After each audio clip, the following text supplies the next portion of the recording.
오늘 이 오후 시간은 뭐 좀 시간적인 여유를 가지고 좀 이야기 좀 합시다. 그리고 이제 제 생각에는 이제 다들 아마 뭐 카페에 들어와서 이렇게 이제 그 댓글이나 이런 것들 토론을 다 본 사람들 많을 텐데 안 본 사람이 많죠, 그래도 여기 그죠? 그래서 봤으면 본 사람들이 아마 말하고자 하는 의도가 어떻게 했는지 아마 대략은 이제 짐작을 했을 것 같고, 그래서 이제 저도 이제 그 토론을 하면서 제 안에 이제 정리도 많이 됐고 또 그래요. 그런데 우선은 제일 첫 번째 산원에 대해서는 이제 그 지난주에 룻기 강의를 하면서 이제 그걸 들으면서 그날 오후 시간에 이제 뭐 그에 대해서 이제 그 형제님들끼리 어떤 생각의 어떤 차이들이 이제 이렇게 이야기되셨다라는 이야기도 듣고, 사실은 저는 어떤 내용인지는 몰랐어요. 모르는 상태에서 이제 룻기를 들으니까 제가 평소 생각했던 거하고 이게 어떻게 서로 차이가 있었으면 어떤 이해의 차이였을까? 그래서 어찌 보면 기본적인 그리고 있는 그림은 똑같은 걸 말하는 어떤 의도의 어떤 차이 아닌가 이런 생각이 들어서 이제 빨리 뭔가 오해가 있으면 서로 어떤 그런 것들을 이런 장을 통해서 논의돼서 털어버리는 것이 좋겠다라는 생각에서 제가 저녁에 늦은 시간에 이제 그 질문을 올렸던 거예요. 근데 이제 아마 김성배 형제님은 그게 원어로 보면 네페시로 되어 있고 또 저게 뭐야 고린도전서 15장에 가면 그게 뭐냐면 푸시케로 되어 있고, 그래서 다 이게 혼이라는 여하튼 그 헬라어 히브리어로는 그렇게 되어 있어요. 그래서 아마 그렇기 때문에 거기에 기초해서 아마 그렇게 말씀을 하시는 것 같은데, 이제 저는 이제 어떤 생각으로 이제 질문을 드렸고 그때 이제 기령제님하고도 약간 토론이 있었는데, 사람이 저는 이걸 3분법, 2분법 이런 차원에서 이야기했던 게 아니에요. 애초에 만약에 그렇다면 저는 영과 혼과 몸으로 사람은 지어졌다라고 저는 그걸 그렇게 알고 있고 그렇게 믿고 있어요. 그런데 이제 첫 아담의 상태는 어떠했느냐라는 측면에서 보면 이제 처음에 하나님이 흙으로 지었을 그 아담이라는 그 존재는 쏙그릇에 분명히 영그릇도 있고 홍그릇이 있었을 텐데, 산호흡을 불어넣었다고 했으니까 혼에는 뭔가 채워졌다란 말이에요. 그런데 영에는 빈 그릇이었을 것이다. 그래서 이제 그거를 채워가는 것이 하나님의 이제 구원 사역이다. 이렇게 본 거예요, 저는. 그런 측면에서 이제 이렇게 봤었던 거고. 그래서 첫사람 아담이 영적으로 충만한 존재였냐라고 묻는다면 저는 아니었다라고 이야기하고 싶고요. 그래서 이제 그런 차원에서, 그러니까 영적 존재는 아니냐를 영혼, 몸으로 이렇게 지었냐 아니냐라고 그걸 기준으로 한다면 영적 존재입니다. 세계를 다 그렇게 지었기 때문에 그걸 기준으로 한다면 영적 존재가 맞고, 아담 자체가 영적으로 어떤 충만한 존재였냐 그렇지 않다라는, 그래서 뭐냐면 뱀의 미혹을 받았을 것이고요. 그렇게 생각을 하기 때문에 이제 그 토론은 그랬었고, 그 이어지는 이제 그 양심에 대한 것들은 금방 내가 저기 양심이라는 걸 이제 그 한자를 찾아봤어요. 금방. 그 보면 양자가 뭐냐면 좋을 양자도 되고 무덤 양자도 되고요. 도깨비 양자도 있고 어질 양자도 있어요. 그렇다면 이 양심이라는 거는 그 속에 뭐가 담겼는가에 따라서는 어질 수도 있고 좋을 수도 있어요. 그렇지 않으면 나쁜 게 들어있으면 도깨비 같은 그런 것이 될 수도 있고 무덤과 같은 존재가 될 수 있다는 거예요. 이 양심이라는 건. 그래서 저는 뭐냐면 양심이 최고의 근본이 아니다라고 나는 생각하는 거예요. 양심이 뭔가 조성되기에는 그 이전에 뭔가가 있어야 되는데, 그거는 나는 그게 영이라고 생각하고, 영이라는 것은 말씀인데, 하나님의 말씀을 가지고 있으면 선한 양심이 되겠죠. 그런데 뱀의 사상과 뱀의 말을 가지고 있으면 그건 악한 양심이 될 거란 말이에요. 그래서 저는 양심이 근본이 아니고, 양심 그 저면에 더 깊은 것이 있다. 저는 그렇게 생각을 하는 거예요. 그래서 이제 제가 한번 찾아보고 싶은 거는, 잘하는 거 이렇게 찾아볼 것도 없어요. 우리 서가랴서 4장에 보면 두 감람나무 나오죠, 그죠? 그러면 거기에는 금등대가 나와요. 그리고 양쪽에 감람나무가 서 있어요, 그죠? 그런데 거기에 가지에서 금기름이 부어진다고 그러죠, 그죠? 그러면 이 등잔불은 저는 이제 이게 양심이라는 걸 우리가 가장 깊은 곳에 있는 것이다라는 걸 전제로 하면 이제 거기에서부터 뭔가 치유가 돼야 되겠죠. 그게 근원이니까. 그런데 이제 그렇게 양심이라는 걸 그렇게 보니까 양심의 핏부림을 받아야 된다 이런 말을 이제 형제님은 하시는 것 같은데 저는 이제 어떻게 보냐면 양심은 속에 그 연결하게 담겨져 있는 종류에 따라서 나타나는 어떤 의식이다라고 생각하는 거예요. 그래서 이거 우리가 자인식, 자의식이라는 이런 말을 하잖아요. 이거는 뭐냐면 자기 속에 있는 모든 것들의 총화가 다 이렇게 놓고 서로가 버무려져 가지고 나오는 것이 자의식이에요. 자의식이라는 것은 뭐냐면 어떤 사물을 본다든지 뭘 보면은 딱 판단이 이렇게 우리가 생각이 어떤 생각이 들죠. 그런 생각들이 조성되는 어떤 그런 것들의 어떤 근본이 저는 이제 그 양심이라고 생각하는 거예요. 그래서 이제 이 양심이라는 게 그래서 이제 이거를 사실은 이제 이 산원이라는 거 이것 때문에 오산 박영재가 나한테 전화를 와가지고 3시간을 이야기를 했어요. 제가 3시간을 들었어요. 사실은 거의가. 그래서 우리 박영재가 오래간만에 이야기하니까 할 말이 무지무지 많은가 봐. 그래서 내가 많이 들었어요. 듣고 그러면서 이제 이 양심이라는 거에 대해서도 이제 그렇게 나영재님이 말씀하시는 것처럼 그 대제사장이 1년에 한 번 들어가서 핏부림을 받아가지고 소생되는 그것이 그쪽이 양심이다라고 이제 이렇게 말씀을 하시더라고요. 그래서 이제 그러니까 그렇게 이제 양심이 가장 깊은 곳에 있다라고 생각하면 이제 그렇게 인식을 할 수 있을 것 같아요.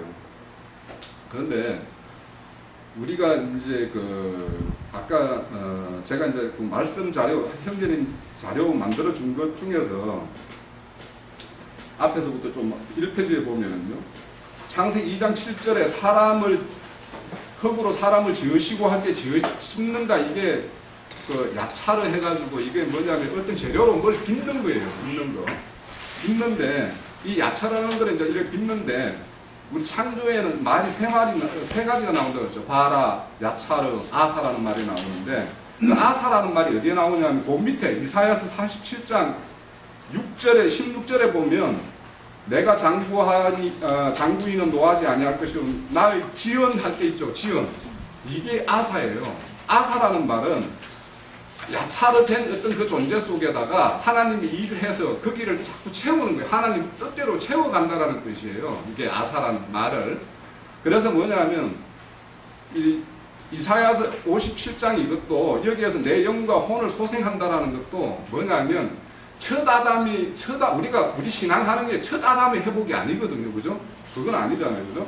그러면 그 아담 속에 지은 영거럭 속에 하나님이 원하시는 그 영으로 자꾸 채워가는 거예요.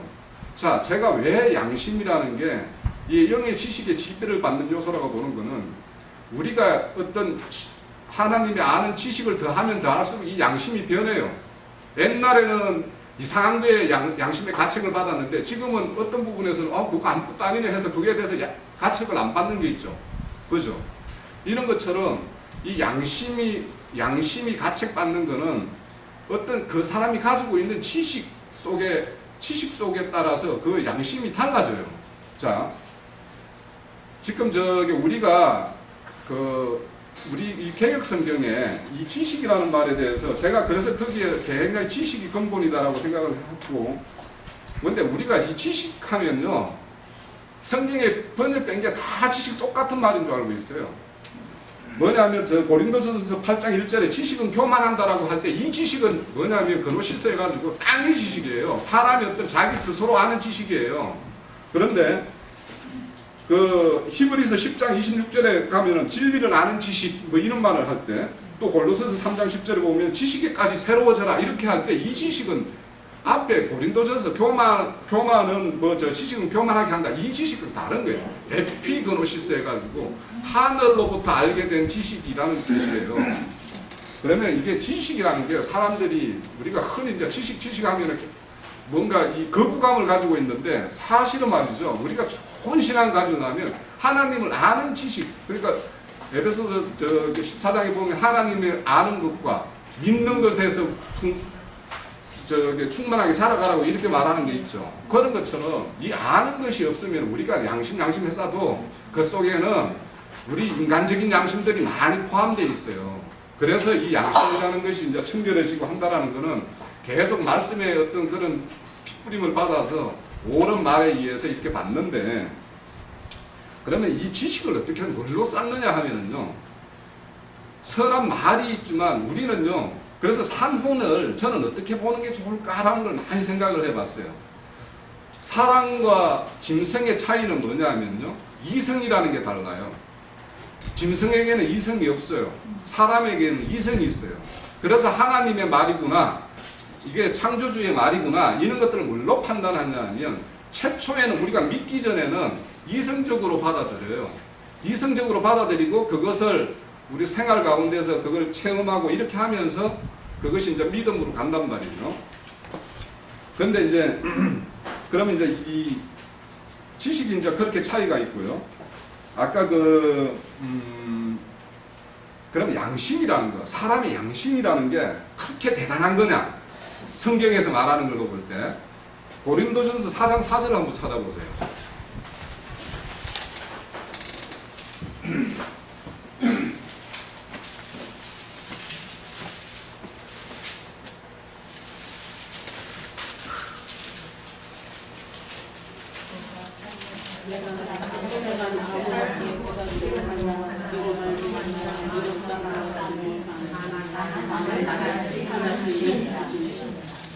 그렇죠.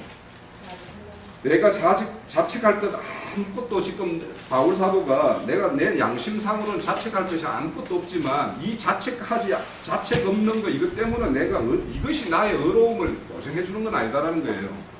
그러면 영이라는 것이 절대적인 어떤 양심이라는 게 절대적인 것이라면 양심에 갇힌 걸 안 받으면 내가 그러면 그걸로 인해서 하나님으로부터 내가 당당히 어려움이 있어야 되겠죠. 근데 이제 이거는 이제 두 가지 측면이 있을 거예요. 왜냐하면 바울 사도는 우리의 어려움이라는 거는 믿음으로 어렵다라고 하니까 그분의 어떤 그런 측면에서 이제 이렇게 이야기하는 것도 있지만 또 이 고린도전서에 쭉 나오다 보면 8장에 보면 또 양심에 대한 이야기가 많이 나와요. 예? 우리가 그 우상의 재물을 먹는 거, 이 재물이 내 세상에 있는 어떤 음식이나 모든 것들은 하나님 우리에게 공급하는 음식인데 그게 재물이 올려졌다, 재단에 어디에 뭐 올라졌다 하더라도 그 재물이 나를 해하지는 못한다. 내가 어떤 영적 지식이 그런 것이 해하지 않는 것이다라고 알고 나면, 그렇지만 여기에서 보면 연약한 자가 내가 그 재물을 먹는 걸로 인해서 그걸 보고 그 사람이 실족할 것 같으면 그 사람을 사랑하는 마음 때문에 이걸 먹지 말아라 이렇게 이야기한단 말이에요. 그러면 이 양심보다는 근본적으로 더 중요한 것은 각 지체들을 사랑하는 그 마음이 훨씬 더 근본된다는 이야기겠죠.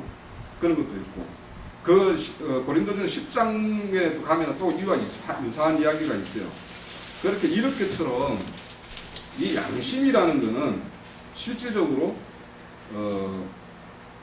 세상 사람도 양심은 다 가지고 있어요. 양심이 이제 뭐냐면 세상의 어떤 생각과 세상의 어떤 그런 가치에 의해서 이제 양심이 조성되어 있기 때문에 하나님과 아무 상관없기 때문에 그 사람은 죽었다라고 하지만 양심은 가지고 있는데 우리가 이 신앙 양심이라는 것은 결국에는 뭐냐면 하나님의 어떤 의로운 말씀에 의해서 조성된 양심이라면 이 말씀은 뭐냐면 우리 죄인된 우리를 하나님 앞으로 끌고 가는 양심이에요.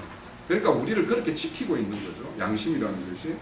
그런 것이 양심이라고 생각을 하고, 또 이 양심이라는 게 궁극적으로는 하나님의 뜻을 알아가는 것에 우리를 이렇게 그쪽으로 끌고 가는 어떤 촉구하는 어떤 그런 작용을 하고, 나쁜 악한 것으로 빠지는 것을 거부하게 하는 이런 것을 우리를 지키는 것이죠. 그래서 이제 저는 뭐냐면 말씀을 드렸던 것처럼 영에 의해서 공급받고 영에 의해서 조성되는 것은 맞아요. 양심이라는 게. 그러면 양심의 기능으로서 어떤 영의 기능으로서 양심이 조성된다라는 측면에서 이거는 영의 기능이다라고 하면 그런 측면에서 한다면 저는 맞아요. 그런데 양심이 뭘 지키느냐? 양심으로 내 영을 지키느냐? 내 마음을 지키는 거냐라고 보면 이 양심이라는 것은 내 마음과 생각을 지키는 거다란 말이에요. 그런 차원에서 저는 양심이라는 것은 마음의 기능이다 이렇게 보는 거예요. 그러니까 이 양심이라는 게 어떤 걸 뭘 지키느냐 이런 측면에서 저는 보는 관점에서 이거는 마음을 지키는 것이다.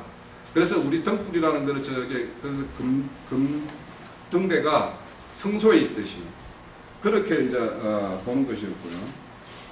그리고 아까 이제 형제님이 히브리서 10장 22절을 말하면서 그 마음이라는 걸 말씀을 하셨어요.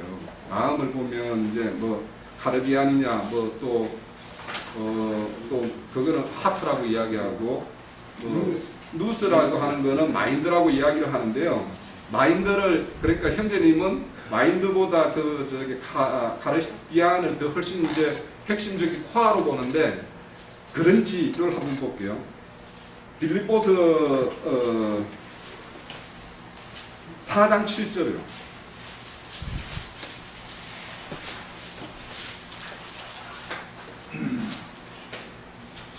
여기 보면 그리하면 모든 지각에 뛰어난 하나님의 평강이 그리스도 예수 안에 너희 마음과 생각을 지키시리라 이렇게 했는데 여기에 보면은 저게 누스라는 게 마인드라는 것보다 오히려요 이성이라는 말에 저는 더 가깝지 않나라고 생각을 해요. 왜냐하면 여기에서 지각이라는 말이 이게 누스예요. 여기서 번역상. 그리고 그 뒤에 마음이라는 거 있죠. 마음이라는 게 카르디스예요. 그리고 생각이라는 게 노예마야라고 이렇게 이야기를 해요. 그래서 노예마라는 것도 이게 이제 그 아담의 마음을 뱀이 아담의 마음을 뺏어갔죠. 그때 마음이라고 하는 걸 이 저게 노예마 이런 뜻으로 의미로 써요. 그렇다면 이 마음과 생각을 지키는 게 이게 지각이란 말이에요. 그러니까 누스가 훨씬 더 제가 이렇게 보면 더 훨씬 핵심적인 요소예요. 그래서 이제 그런 측면이 있는 것 같고요. 그런데 이제 제가 이제 그 댓글에서도 약간 응용을 했었는데 요한복음 그 8장 9절에 보면 말씀을 듣고 양심의 가책을 받아 이런 말이 있어요. 그러니까 이게 뭐냐면 양심이라는 것은 말씀에 의해서 종속되는 요소지 양심이 말씀을 이렇게 좌지우지하는 것은 아니다라는 거예요. 그래서 저는 이제 하나님에 대한 어떤 영의 지식이 바르게 되면 바른 양심이 설 것이고 바른 양심이 서면 바른 생각과 바른 마음을 가질 것이다. 그래서 이제 이 영이라는 것을 그냥 순수한 영이라는 어떤 절대적인 하나님의 어떤 말씀 영역으로 그냥 두고 이 양심이라는 것은 그 말씀에 의해서 어떤 조성되는 어떤 그런 어떤 인식 체계 이렇게 봐도 무난하지 않을까 그렇게 생각을 합니다. 우선은 내가 저게 좀 더 이 정도로 하고 다른 분들 의견도 듣고 또 내가 추가로 뭐 말씀하고 있죠. 산에 초청함을 받은 자들이 나오고 그 다음에 기록해야 되는 요한에게 천사가 지금부터는 참되신 말씀이니까 기록하라고 천사가 지시하는 내용이에요. 이것들은 참되신 하나님의 말씀들이라. 이것들이라는 건 뭘 수식하느냐? 참되신 하나님의 말씀들을 수식한다 이런 말이에요. 그러니까 이것은 말씀을 받은 사람들은 말씀들이다라고 해석하는 것은 무리한 해석이다. 내가 이렇게 답변해놨어요. 이렇게 무리하게 하면 안 된다. 이것은 이렇게 일단락을 하셔야 됩니다. 그런데 이제 뭐 김영재도 나는 홍영재가 맞다 이제 이러고 이제 가능한 홍영재가 맞은 게 아닙니다. 그건 오해한 거예요. 성경 자체가 증거하는데 그걸 드리고 이게 80%이 틀렸다라는 거예요. 이게 뭐냐면 남성이거든요. 여기에서 이것들이라는 건 남성, 3인칭, 복수예요. 예. 그러면 말씀에는 우리가 다 중성을 쓰거든요. 이렇게 이제 그러면 80%이 틀립니다. 자, 그래서 나는 그래서 문법 분해라는 걸 형제에서 만든 건데 그대로 해석한다 해서 100% 맞은 것처럼 자긍심을 갖고 있지만 그렇지 않다. 성경 번역자들이 히브리어 헬라어를 모르는 사람들이 안을 쪼지만 김형제는 성경 번역을 한 번역위원회 그분들을 죽는 날까지 지금부터 공부해서 쫓아가도 절대 따라가들 무렵니다. 그분들만 해박하고 풍성한 지식을 갖추기가 어려워요. 언제든지 뭐든지 얕은 지식을 가진 사람이 가볍게 처신하고 말도 함부로 하는 거예요. 이것은 자꾸 얘기하고 싶지도 않아요. 지금 홍영재님의 얘기가 지금 이제 자꾸 얘기하고 싶은 게 아니고요. 안 한 게 아니고 이것들이라는 것을 말씀들로 만약에 해석한다 그러면은 말씀들은 히브리어에 보면은 중성으로 많이 쓰거든요. 이제 저도 요즘 계속 이제 히브리어를 좀 이거 배워야 되겠구나. 이거 소위 뭐 목사라 그러더니 뭐 이래서 내가 지금 요즘 계속 공부하고 있는데 이게 지금 제가 뭐냐면은 염려가 그거예요. 저도 신학교에서 배우면서 어떤 부분 나왔는데 이게 어느 한 부분에서는 그 아까 얘기처럼 이제 아까 많은 얘기를 나누었어요. 사실 없는 사람 때문에 내가 인신공격이 아니라 목사라는 단어가 말이야 거기에 뭐 목사라고 부르면 어떠냐 그러고 아까 내보고 해서 저도 지금 적어놓고 할 말이 많은데 가버려서 있는데 그럼 목사가 여기 왜 왔냐 이거야 이제 결론은. 근데 인신 공격적인 얘기는 하면 안 되거든. 저한테도 한번 제가 이해하고는 넘어갔어요. 그럼 뭔 얘기가 나왔는데 자매들하고 있길래 뭘 얘기를 하는데 야 구원받은 증거가 뭔지 알아요? 김영재? 이러고 저에게 탁 치는 거예요. 그래서 내가 이걸 어떻게 해버려야 되겠나 하다가 아 그래 좀 더 두고 보면 있을 거라 하고 내가 사실 넘겼어요. 몇 번의 내인 때 네가 목사면서 뭐냐라는 식의 어떤 부분 뉘앙스를 숨기길래 이걸 어떻게 처리해야 할까 하다가 자칫하면 또 전번에 간 박형제의 문제들도 있고 해서 제가 사실 참았어요. 참고 조용히 나중에 이제 시간이 흐르면은 내가 1대1로 이제 어떤 부분을 해야 되겠다고 지금 있었는데 오늘 처음 얘기를 하는데 이런 문제들로 이제 지금 홍영재 얘기는 중성을 쓰는데 말이 이렇게 쓰더라고요. 좀 다 보니까 나도 이제 그 부분에 대해 중성을 썼는데 이것들이란 말이 오늘 나영재님 얘기는 말씀들이라고 할 수 없다는 얘기예요. 그렇죠? 이것들은 말씀들이라는 뜻이다라는 말이에요. 네, 그래서 그 말이 아니라는 얘기예요. 지금요. 이게 넘어갈 얘기가 아니에요. 지금 형제님 그 얘기잖아. 그러니까 이게 이게 성경에는 이것들은 참되신 하나님의 말씀들이라고 이렇게 돼 있는데 홍영재님과 네, 김영재는 그것은 말씀을 받은 혼인잔치 청함을 받은 사람들이라는 말이다. 지금 그 말이잖아요. 지금 좀 그렇게 반대라고요. 이게. 예, 그렇게 쓰는 이유가 말씀들이라고 했을 때 히브리어 헬라어에서는 중성을 쓰거든요. 일단은요. 홍영재가 얘기한 걸 지금 얘기하는 거예요. 다가 아니고 예, 예, 대부분. 예. 예. 그게 쓴다고 지금 홍영재가 얘기를 했기 때문에 형제님이 그냥 넘어가시면은 중성이라는 말은 이쪽에도 예, 가능, 예, 아니고, 저쪽에도 예, 가능 그런 뜻이에요. 예, 예. 우리 예, 지금 요게 중성 지금- 또니까 또 뭐 헷갈리실까 예, 예. 그, 좀 이거 좀 더 찾아야 그러니까 되겠는데. 이제 그러다 보니까 형제님은 예, 예. 혼인잔치 청함을 받은 받은 사람들에게 사람들이라. 적용해도 되지 않냐라고 생각을 했다는 그렇죠. 거예요. 그렇게 보고 있는 거예요. 네. 네. 그러나 성경에는 이 중성이라는 말은 이쪽도 가능하고 네. 저쪽도 가능한데 킹제임스 성경을 번역한 사람들은 히브리어를 헬라어로 번역한 것을 직역을 한 사람들이기 때문에 그 의미를 살펴서 이것들은 참되신 하나님의 말씀들이다라고 성경 번역에 딱 못을 박아서 해놨으니까 우리는 성경 번역자들을 믿고 따라가야 된다. 난 이것을 말하는 거고요. 사람이 말씀을 받았다 해서 말씀들이 된다는 건 아니다. 말씀을 받은 사람들이지 하나님의 사람들이 되는 것이지 이 말이란 말이에요. 네, 이 그렇죠? 문제 때문에 우리가 말씀 받으면 우리가 말씀이 되는 건 아니잖아요. 신이 됐다고 해가지고 말씀을 받은 사람들 중에 하나가 되는 거지. 그러니까 제가 그것도 굉장한 오해가 많아요. 예수의 말처럼 뭐 말이 그 예수님 그리고 말씀을 받은 사람은 사역을 해서 보내심을 받으면 대언자로서 사역을 하는 것이지 내가 말씀이다라고 하는 건 이만희가 하는 소리나 네. 그건 하는 소리지. 이만희는 지가 말씀이라고 그러잖아요. 그건 그런 놈들이 하는 소리지. 우리는 주의 말씀을 이렇게 받은 나는 이렇게 증거하라고 사명을 받았다 이렇게 말할 수는 있지만 내가 말씀이다라고 하면 안 된단 말이에요. 그러면은 제가 보건대는 형제님이 여기에서 이것들이라는 거는 여기에서 청함을 받은 자들이라고 보고 뒤에 말씀들이라는 거를 왜 요한복음 10장 35절에 신이라 하리라 하는 것과 우리가 그거는 왜 무지한 적이에요. 그래서 내가 신들이라 그것도 내가 답변 그걸 다루나 여기 안 읽었는가 봐. 아니 그 시편 82편에서 인용한 말로서 거기서는 재판장들에 대해서 한 말이다. 왜? 재판장들은 레위인이 제사장들이 이스라엘을 재판하게 율법에 정해졌기 때문에 제사장들의 입에는 말씀이 있어야 되는 거예요. 그 말씀을 맡은 사람들이면 신들이다 이거예요. 신이 아니고 말씀의 아들들이다 이런 말이에요. 그러면 말씀을 정확하게 해석해서 재판을 정확하게 해라 그 말이에요. 그렇다면 네. 이거는 이렇게 해석하는 게 더 좋다는 거예요. 여기서 청함을 받은 자들은 하나님의 말씀을 맡은 자들이다 라고 해석하는 게 문맥상 더 어울린다는 거예요. 그렇게 해도 그것은 가능해. 그래서 제가 하나님의 말씀을 받은 자들, 그러니까 말씀을 맡은 자들, 그것은 가능해. 그래서 형제님 제가 말씀이다라고 하면 안 맞아, 그거는. 그래서 내가 말씀을 받은 신이라고 자들은 한다는 말씀이다. 게 이거는 안 맞는 말이고. 말씀들이 된다라고 하는 것의 의미를 내가 예전에 너희들이 신이라고 하지 아니하느냐라는 글을 내가 장편에 한 10편을 옛날에 썼던 걸 내가 다시 올린 이유가 그 신이라는 게 하나님과 동일한 신이라는 말이 아니다라는 걸 제가 이미 그래서 내가 그럴지라도 말씀을 받으면 말씀이다라고 하면 말이 안 맞는 거예요. 말씀 받은 자들이라고 하면 그러면 말씀을 받은 자들은 하나님의 자녀들이다라든지 대원자들이다라든지 이렇게 하면 가는 거예요. 그런데 김성배 형제는 지금 그 뭐 문법 문법적으로는 그게 맞다는 거죠. 이제 자기 왜 그것만 맞아?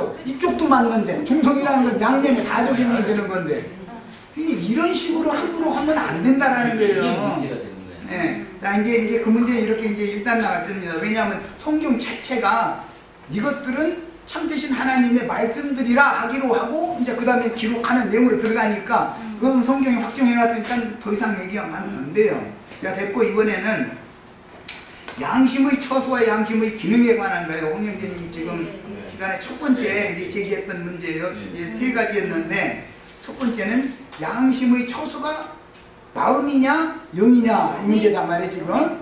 자, 그런데 짐승과 사람이 다른 것은 짐승은 영이 없어요. 영이 없다는 뜻은 양심이 없다는 뜻과도 같은 말이에요. 영 안에 양심이 내주하는 거니까. 예. 그래서 양심은 처소가 영이에요. 마음에 양심이 관다. 그렇다고 이건 또 아니다. 이렇게 하면 이것도 또 문제가 될 수가 있어요. 왜냐하면 마음 중심에 영이 있으니까 영의 기능 중에 양심이라는 기능이 있는 거고. 자, 그러니까 이제 이 문제는 자, 이걸 생각해 보면 됩니다. 자연인의 양심과 구속받은 성도들의 양심이 같을 것인가 이 문제를 이제 생각해 보시면 돼요.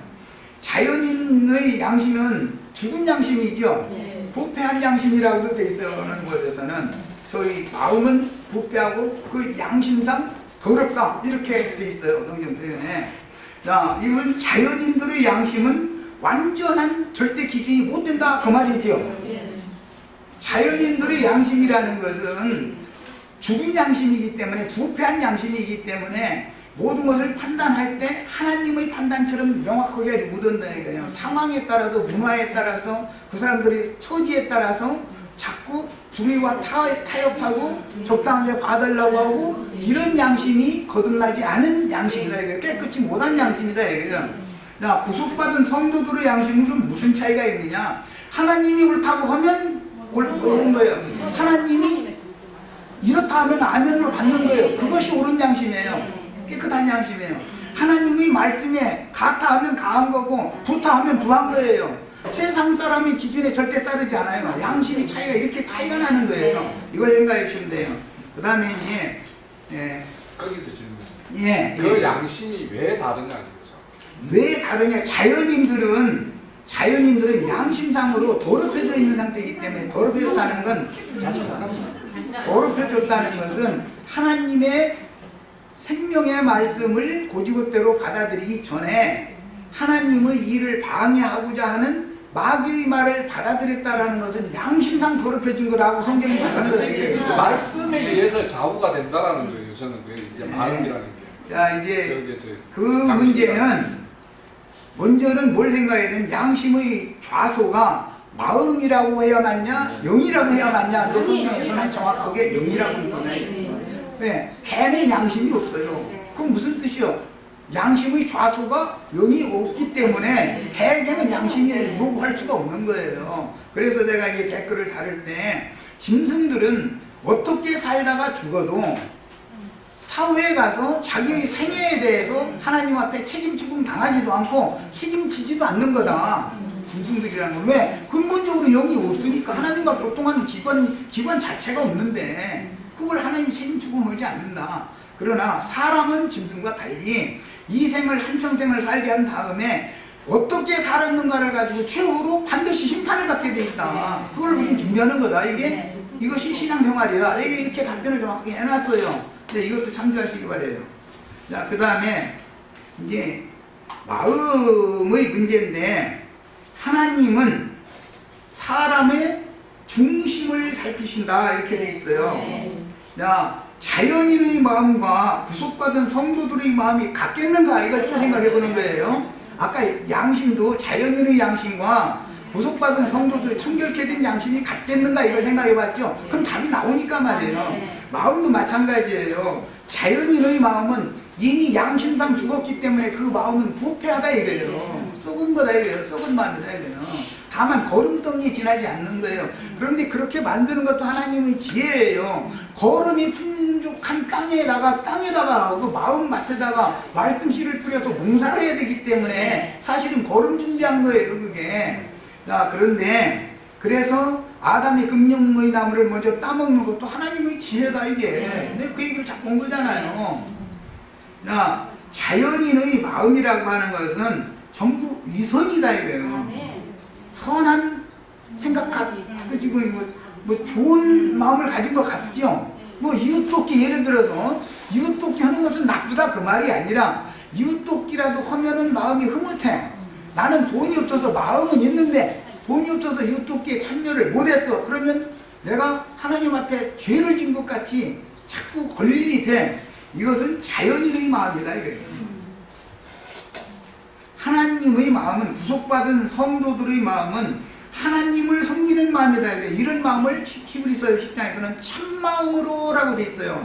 참마음. 그러면 거짓된 마음도 있다는 뜻이잖아요. 참마음이라는 단어가 있으면. 예, 자연인의 마음과 구속받은 성도들의 마음은 성경에서 엄격하게 구분해 놓는다, 이거예요. 양심도 자연인의 양심과 구속받은 성도들의 양심을 엄격하게 구분을 해 놓는다, 이거예요. 그런데 영은 양심이 좌소인 것이지 마음이 좌소라고 하지 않는다라는 말이에요. 중요한 것은. 자, 그 다음에 이제 혼의 구원, 이게 온전케 되는 과정 얘기. 아까 이거는 뭐 김성병 이제 나 이거 그런지 한번 살펴보라고 나 이거 얘기 안 해줄 거라고 하는데 뭐 굉장히 비밀이나 있는 것처럼 혼자 깨달은 것처럼. 그런데 성경에는 그냥 문자 그대로 믿음의 결국은 혼의 구원을 받음이라 정확하게 맞아요. 그 헬라어 문법으로도 그건 뭐 오래가 없는 말이에요. 뭐가 대단한 비밀이 있어서 안 가르쳐주고 그냥 연기해보라고 그러는지 난 모르겠어요. 이거 질문 좀 하려고 했더니 그냥 가버리네. 자, 우리는 이게 두 가지를 제일 이제 지금 첫 번째 했던 혼인잔치 청함을 받은 자두, 그 다음에 이것들, 그 다음에 하나님의 말씀들, 이 세 가지 중에 가운데에 나오는 이것들이라는 것은 말씀을 받은 자들에게도 적용할 수도 있어요. 문법대로 하자면 중성이니까 거기도 적용할 수 있지만, 하나님의 말씀들이다라고 성경에 확증을 해놨으니까 이것들은 참되신 하나님의 말씀들이다라고 성경에 이렇게 해놨으니까, 이것들은 혼인잔치 청함을 받은 사람들이다라고 해놨으면 또 그걸 믿어야 되지만, 그렇죠? 성경에는 이것들은 하나님의 말씀들이다라고 되어 있지, 이것들은 혼인잔치 청함을 받은 사람들이다라고 되어 있지 않기 때문에 말씀을 받은 사람은 말씀들이다라고 해석하면 안 맞는 거예요. 그건 이렇게 정의를 정확하게 하는 거예요. 그 다음에 양심 얘기는 양심의 초소가 마음이냐 영이냐예요. 그런데 성경에는 분명히 영을 지적하고 있어요. 영의 기능 중에 양심의 기능이 있어요. 양심은 빛을 받는 거예요. 빛을 받으면 새로운 지식이 들어와요. 그것이 새롭고 지식에까지 새롭게 하심을 받는 자들이다라고 그럴 때 새로운 지식이 들어온단 말이에요. 새로운 지식. 아까 이제 지식이라는 단어가 서로 다르다 그랬는데 그 맞아요. 새로운 지식을 뭘로 받아들이냐 이거. 양심, 청결한 양심으로나 하나님이 가르쳐주는 새로운 지식을 받을 수 있는 것이고, 자연인의 양심으로는 신의 가르쳐주는 신의 지식을 받아들이기가 어려운 게 아니라 받아들일 수가 없어요. 기본적으로 양심이 부패하기 때문에 안 되는 거예요, 이거는. 자, 그 다음에 마음이라는 것도 하나님은 사람의 중심을 살피신다 이렇게 할 때 마음의 내면을 말하는, 마음 중에서도 속 부분을 말한 거예요. 그래서 아까 그 단어도 다르다는 거 말씀드렸죠? 그 마음이라는 것이 그 단편적으로 생각하면 안 된다. 마음 중에서도 마음보다 더 깊은 내면을 자꾸 사람을 살펴보게 한다 이게요. 하나님의 말씀이라는 거는.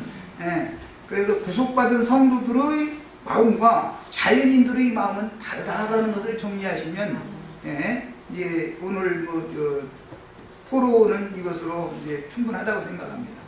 그리고 부탁하기는 김영재님이 이런 얘기한 거는 잊어버리시고 수근수근 할 필요도 없어요. 아무 가치가 없어요. 왜? 답변을 해주고 갔으면 토론거리가 되지만 답변도 못하기 때문에 그냥 간 거예요. 답변할 수가 있으면 답변을 했겠죠. 난 이렇게 보고 있어요. 자, 이제 여기서 마칩니다. 마칩니다.